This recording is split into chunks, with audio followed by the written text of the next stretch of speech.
would love to introduce the special guest, who is a secret, no longer. His name is Dr. John Stewart. John Stewart is a very, very dear friend, an inspiration for me. The very first person I started to do my talks with. So he's just my mentor, my everything. And a very, very intelligent, very compassionate, very wise, very informed person. John's a doctor, electrical engineer, biophysicist, inventor. He creates colloidal silver for all kinds of health remedies, and just an all-around really, really great guy. I'll let him talk about what he wants to talk about, but I would like for you to give John a warm welcome.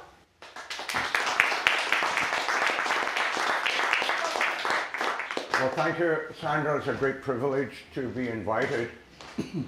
As Sandra told you, I'm a scientist fundamentally, and I'm from Scotland, as you can tell. I did a medical degree, then a biophysics degree, then I emigrated here to do a PhD in neuroscience at the University of Toronto.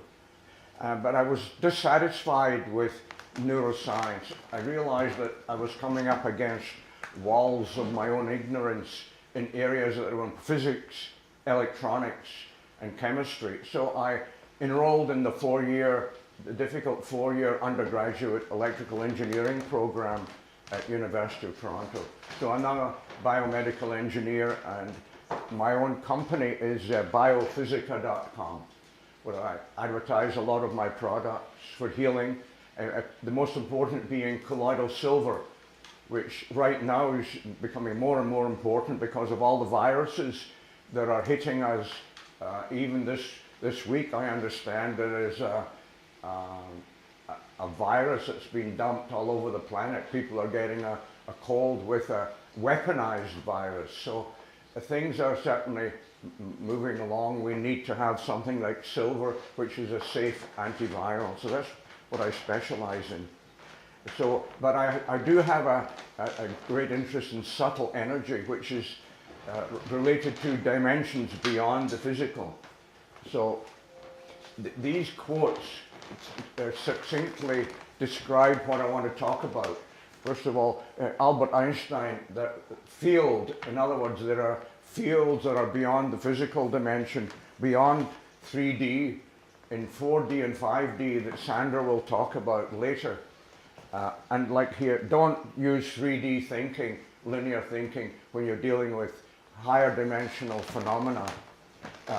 Nikola Tesla, who influenced me a great deal in my learning, is saying that energy, frequency, and vibration is the key to understanding matter. All matter is vibrating, everything is moving, and in the movement in our 3D, it creates time, which is actually illusory, but it's a representation of movement in the physical plane through a field, because that is the ultimate reality. That field feeds us and controls what's happening down here. And Sandra often uses the word hologram. The field, multiple energy vibrations come together to create the realities that we call the physical plane. And that's a hologram. And we are part of that hologram. And electrons is a foundation of all life and chemistry and biochemistry. All these atoms are sticking together because of electrons holding them together. That's the importance of electrons. And I use electrons in my work, electrons to heal, electrons that create magnetic fields that heal. And I pulse the magnetic fields with vibrational frequencies. And we can tune in to different organs of the body with the appropriate frequency. Each organ has its own range of frequencies. I'll give you an example. I have a machine that cures depression by putting pulses of magnetic field, but the pulse repetition rate has to have a frequency around 5 per second. So for that part of the brain, that's the appropriate frequency. For the pineal gland, we need a higher frequency. Each organ has its own range of frequencies. And Einstein at first did not agree that there was an ether, but later on he came to the conclusion that there was a fabric or matrix of reality, a higher reality that controls everything that's happening here. As below, so above, above, so below. So I'll move on. Now, surrounding our body, we have energetic levels called the subtle bodies. So very quickly, I'll tell you about subtle energy. The subtle bodies, there's the physical body, and then there's the etheric, and then there's an astral body. And in the astral body, we get a lot of energetic entities that can create healing or can create harm, disease. We carry the rudimentary elements for disease in the astral body. And then beyond that are the mental bodies. Here's a better example. Yeah, these are the levels. From the leftmost is the physical, P, and E is the etheric, then A is the astral. And then we have 3 mental bodies, because we are thinking beings and we have freedom of choice. We have a freedom of choice to think low-level thoughts, mediocre-level thoughts, or high-level thoughts. And when we have high-level thoughts, it takes us into the rightmost plane, the spiritual plane. And that's an area of great interest to me, to combine science and spirituality. And I have a TV show on that channel called Divine Physics. If you Google Divine Physics or do a YouTube search, I'm on the first page of Google and YouTube for Divine Physics. Okay, this is a close-up of those, particularly M1, M2, and M3. We have a choice where our thoughts are residing. Are our thoughts residing in the lower level of struggle and pain and fear and power? Or are we in the level of mediocrity, just coasting along in our lives? Or are we in a higher level, like right up here, ready to make that leap into the spiritual plane, or to have one foot in each plane, which I like the idea of that. And that's quite possible, the spiritual plane. Now this is a map of this these levels of consciousness from David Hawkins. Dr. David Hawkins was a psychiatrist. If you want to look in more deeply, get his book, Power versus Force. And he tells us that these are the lower thoughts that bring us down into depression, aggressiveness, withdrawal, despondency, scorn, hate, craving, anger. So these are all of the lower level thoughts that we have freedom of choice to reside there if we want. Or we can go up to here more positive thoughts, forgiveness, understanding, hopeful, inspiring, wise, reasonableness, courage. So those are mediocre thoughts to have. And then at the upper level, we can get into thoughts and feelings of joy. Every time we have a joyful experience and allow ourselves to absorb the joy and assimilate it, we are ready for the step into the spiritual plane, for joyfulness, loving, benign, compassion, enlightenment. So that's the map of consciousness, and I recommend you maybe read Hawkins' book. This was a famous experiment that proved conclusively that there's a higher dimension, there's an ether, there's a matrix of connectedness instantaneously from one part of the universe to the other. So this experiment had 2 photons coming out here, each going in opposite direction, but because they came from the same source, the light source, they were still connected together like a pair, like a husband and wife pair. And when one went up, the other went down. So instantaneously, it's not like there was a transmission through 3D, through the physical plane. This was instantaneous through the matrix, through the ether. So this experiment proved that Einstein was right, that there are higher dimensions, and we are all from the same source. So ultimately, we are interconnected instantaneously through the matrix.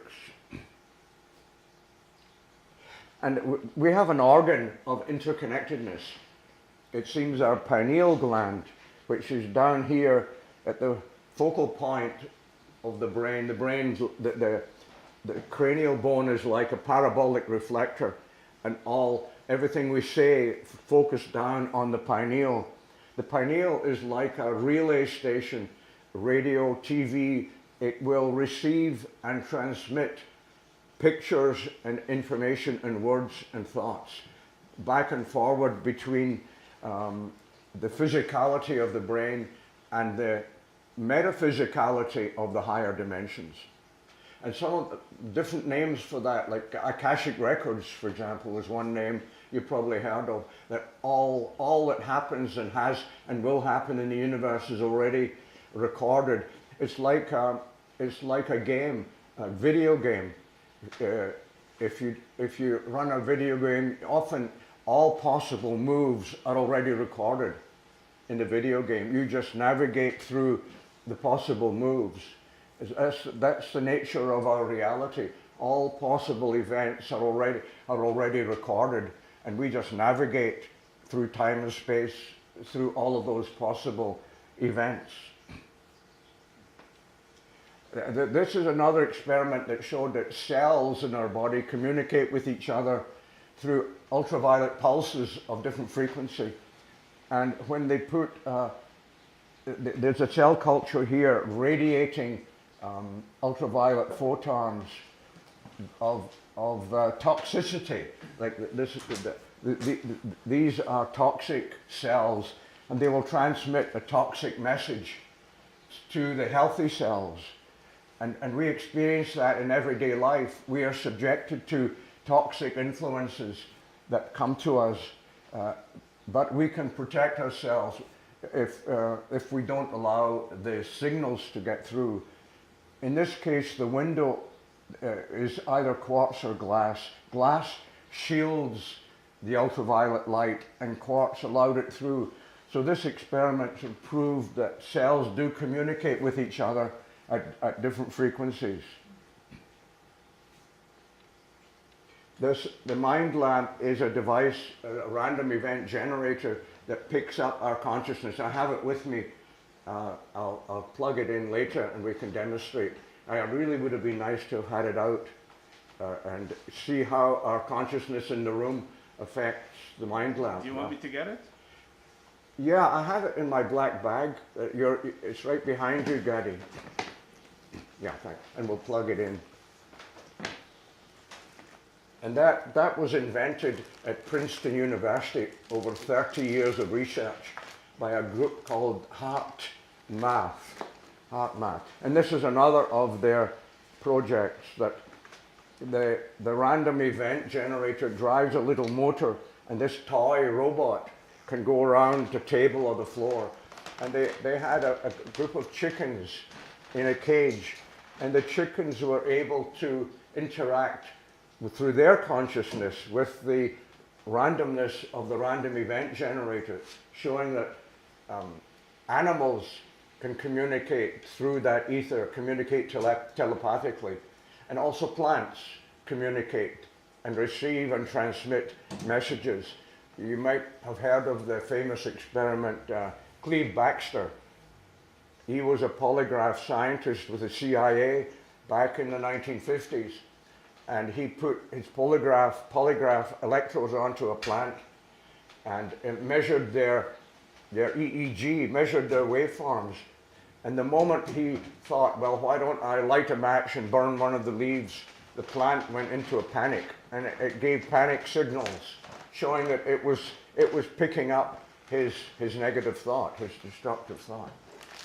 And of course, we're picking up these thoughts. The plants can do it, we can do it. We're picking up thoughts and feelings and emotions all the time around us.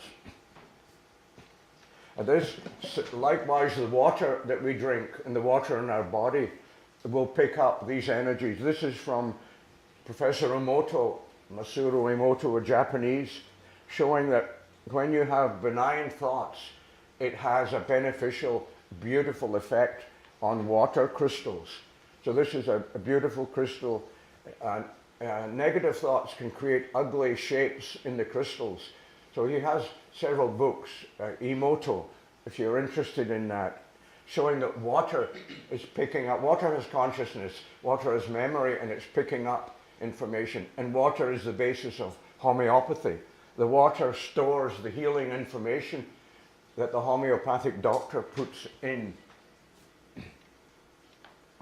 I have a special interest in electronics, and I'm looking at, these are 2 patents, US patents, of scientists who are using devices to locate entities being conscious, groups of conscious, coalescence of consciousness that may have a benign or a toxic effect on us and cause disease. So if we can pick up the presence of these entities, we can learn how to avoid them and control them. I want to talk a bit more about entity. That's why I brought this slide up.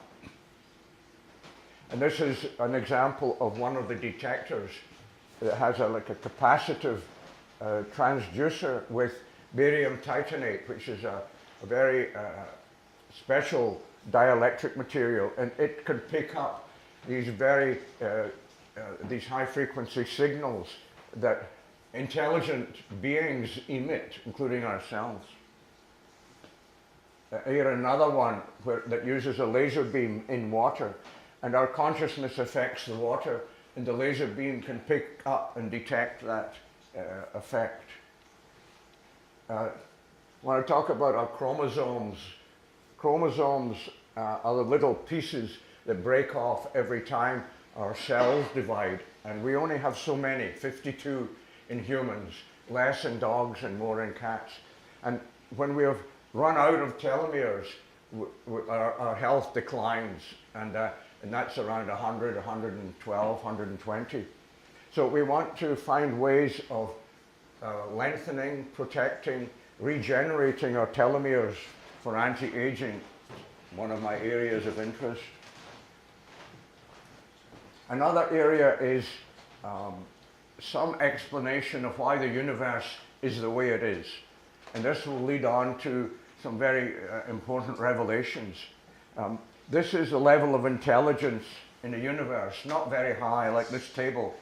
Everything has intelligence, everything has consciousness, everything is interconnected with everything else, but not at a very high level. But down here at very high frequencies, I think the core or nucleus of intelligence of the universe, like the source of all that is, that gave rise to the order that we see around us, the order of evolution. All of evolution did not happen by chance, by randomness. There's an intelligent design that influenced the way that matter comes together to form chemicals and to form animals and humans. This is an example of sacred geometry. I use this in all of my devices. There's a pathway that goes around, and I put electrons at different frequencies through this path. This came from a Catholic church outside of Paris. It's called the famous Chartres Labyrinth, and it's popular now all over the world. Toronto has several. Trinity Church has one. High Park has one outside. So I use this as a sacred geometry to purify the energy that I put into my colloidal silver water. And this is one in a church in San Francisco, where the congregation walk along the path, saying prayers, singing hymns, and in so doing their prayers get amplified and focused and are more powerful through this coiled pattern. It's called a Mobius coil. And it gives rise to scalar waves. Some of you have heard of scalar waves. Scalar waves are what connects everything in the universe. This is another sacred geometry, the caduceus, very ancient symbol for healing. the two snakes around the staff of the god of healing. This is a modern example of what we could be regarded as sacred geometry. This is crop circles that imprint themselves. There are 10 to 15,000 now in the last 10 years. Every country in the world has one of these, or many of these complex patterns. So I think that we have been given messages about how to use these patterns for the betterment of our planet and humanity. Something else that is an important source of healing and love. This is the goddess or God the Mother of the Chinese. I see there's one at the back there behind Sandra to your left on the table. Is that God the Mother? I think it is. I think it's Kuan Yin. And the Chinese, every culture has some aspect of God the Father and God the Mother. Except God the Mother has been suppressed throughout most of history in most cultures. But this is Kuan Yin on Hainan Island, China. And the statue is bigger than the Statue of Liberty. And the Chinese still pray. There's still a lot of devotion to Kuan Yin. And this is Kuan Yin again. And Kuan Yin subduing the dragon. What is the dragon? The devil in our culture, historically, the Chinese goddess is crushing and restraining the devil in the negative actions that affect us, that we have free choice to choose or not. Again, Kuan Yin, this is Isis, similar, the equivalent in Egyptian history, God the Mother in Egyptian folklore. And Isis gave birth to Horus, the son, similar, analogously to Mother Mary and Jesus. So there's a repetition of that pattern in the universe. Now, the Jews have a God the Mother.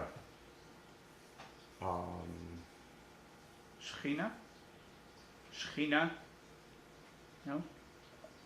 I've forgotten the name. Okay, that's the best I know. Shechina?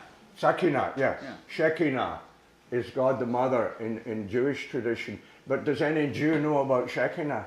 No. I barely know about it. You barely know, but if you ask most Jews, they don't know Shekinah, because who cares about God the Mother? When we've lived in such a violent, warlike society of dog-eat-dog society that still prevails. So people don't want to know about God the Mother, because God the Mother is a source of healing and loving. And it's been suppressed and still is. That's why women have been suppressed, children have been suppressed. That's why there's enslavement, because the healing and love energy, the archetype from God the Mother, has not got through and has been suppressed. Here is Mother Mary of the Christian faith. Again, Mother Mary is subduing the demons down here, keeping them under control. Whereas the male God, God the Father, is not, doesn't give us that same protection. The male aspect of God the Father maybe is responsible for all the warlike activities. So we've got to get both of them together down here and clean up the mess. See, again, Mother of the Apocalypse, again, her foot is crushing the serpent, which tempted Adam and Eve, created all the problems in the first place. See, her foot is crushing the serpent, bringing the apple. So it's very symbolic that in this symbolic way, there are benign energies and intelligence waiting for us to help us get through to the next level of a shift. Again, Isis with her son Horus. And then in ancient Greek and Roman times, Zeus was the Greek God the Father. Jupiter was the male god, the father. And so what have they been doing all this time when they should be down here cleaning up this mess? So what has Yahweh been up to when he's being distracted, when he should be down here cleaning up this mess? So there's a mess happening, and it has to get worse for a while before it gets better. So there are things that will minimize the effect of negativity. There are ways of avoiding and preventing and protecting ourselves for things that demonic entities don't like essential oils. That's why essential oils are so important in healing. Incense, pleasant smells, pleasant music, not martial music, but virtuosity, beauty, nature, fresh air, patterns of geometry, sacred geometry and order, vibrational frequency. That's why electrical energies and magnetic energies and light energies that are pulsing at different frequencies can sweep out a lot of these negative entity frequencies, particularly pulsed energy. So I use that a lot in my work. Pulsed light, pulsed magnetic field. And as I said to you before, this magnetic pulse for the brain, for depression, it can heal overnight. It can heal overnight. Particularly where the problem is undiagnosable to doctors, but yet can be very serious. Does anyone want to ask any questions or comment about that? Yeah. Do you deal with pineal gland decalcification or restoration? I was actually wondering that as well. Could you say that again? I'm half deaf. Do you use your equipment to heal pineal gland, to decalcify Yeah, it? that's right. We need to heal our pineal gland because we get cut off from that too. Maybe there's a demon for every organ apparently, including the pineal, which gets calcified and atrophies. So we become less and less intuitive and dumber. We're a dumbed down species. John, do you have any equipment to help? Do you build any devices Yes. to help with this? Okay. Yeah. Which one? I call it the pineal stim. Okay. It puts energy from a Tesla coil down here, and you can actually feel and observe the changes when the pineal gland is opened. Yeah. How do you observe that change? Well, when you stimulate, the pineal will release melatonin, the hormone of sleep. So we fall asleep when we get this stimulation. So I know the pineal is being activated. Become more alert and more aware, with more intuitive with the pineal being opened. Yeah. Can you completely decalcify it like in one sitting, or is it something that's gradual? Or? Well, things like calcium imbalance or fluoride is highly toxic to the pineal. That's why they put it into our water to dumb us down, right? How many treatments for this to take effect? How many treatments? Yeah.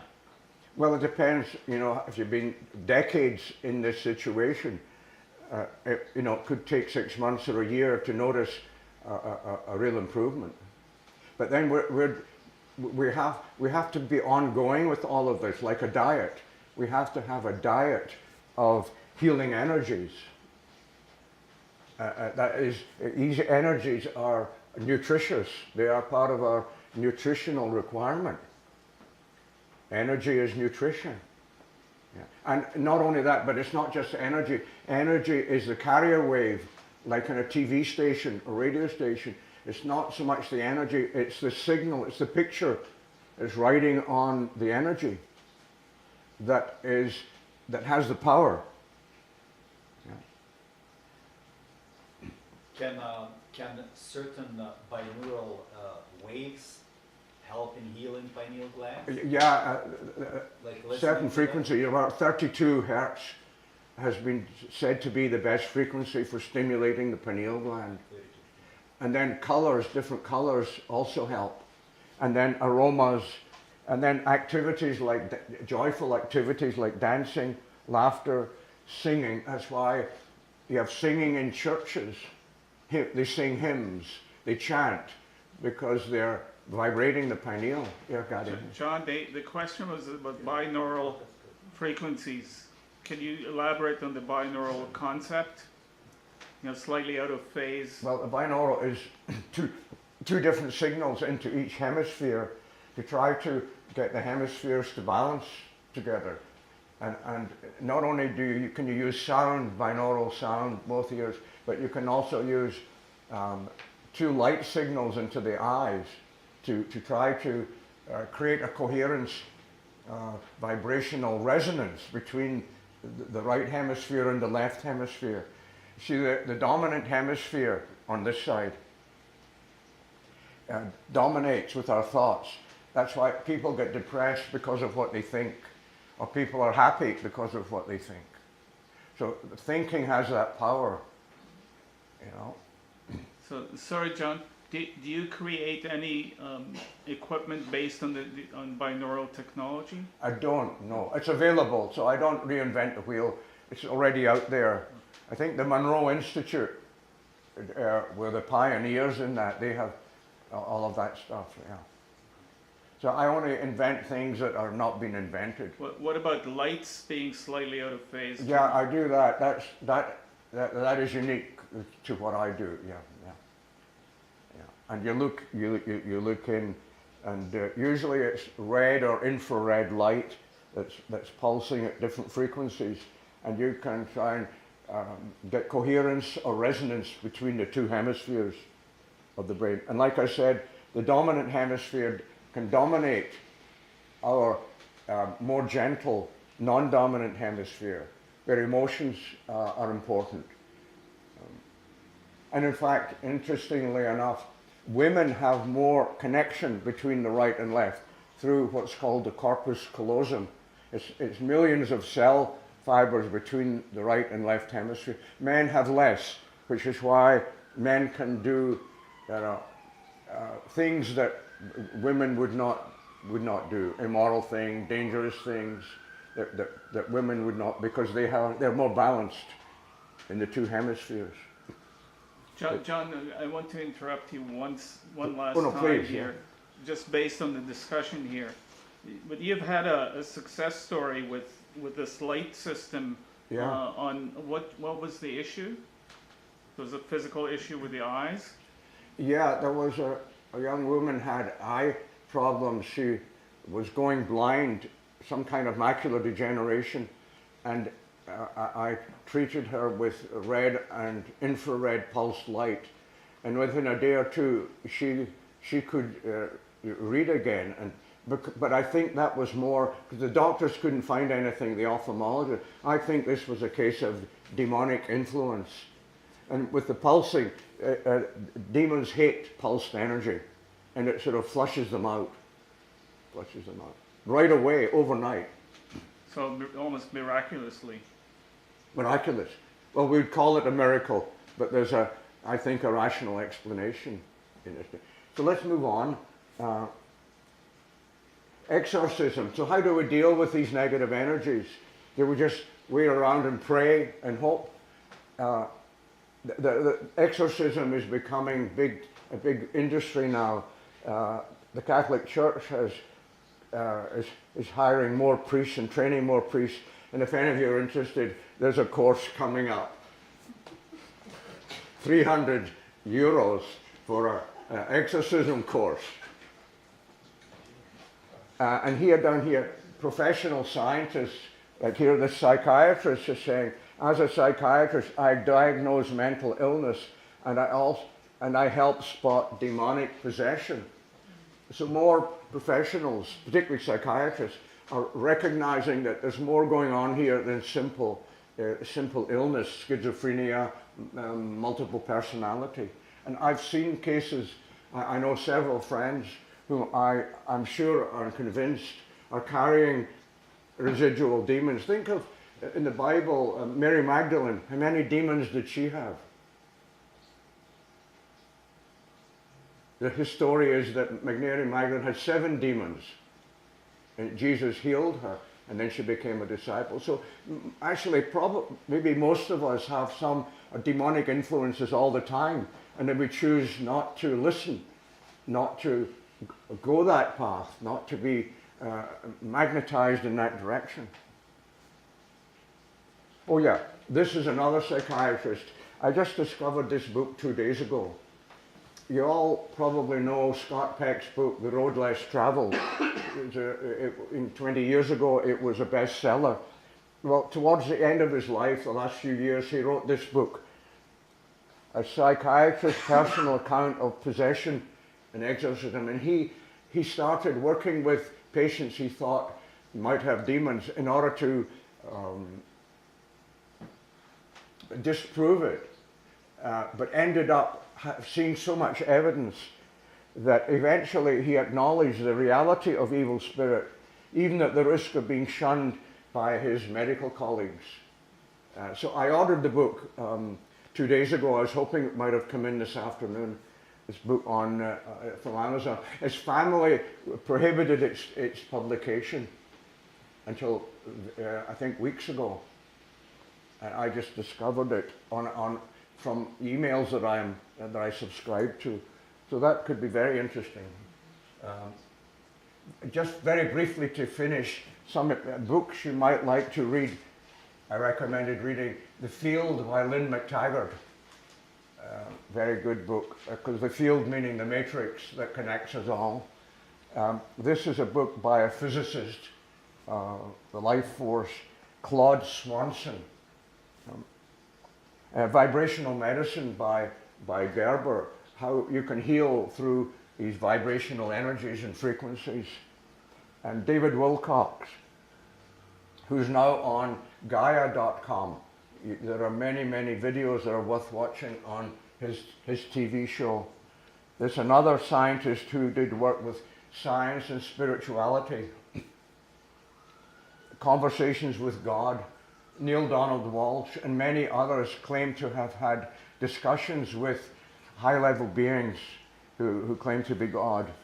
And here, Daniel Brinkley was struck by lightning and developed psychic ability. So something changed within his brain, maybe through the pineal. His pineal got suddenly activated.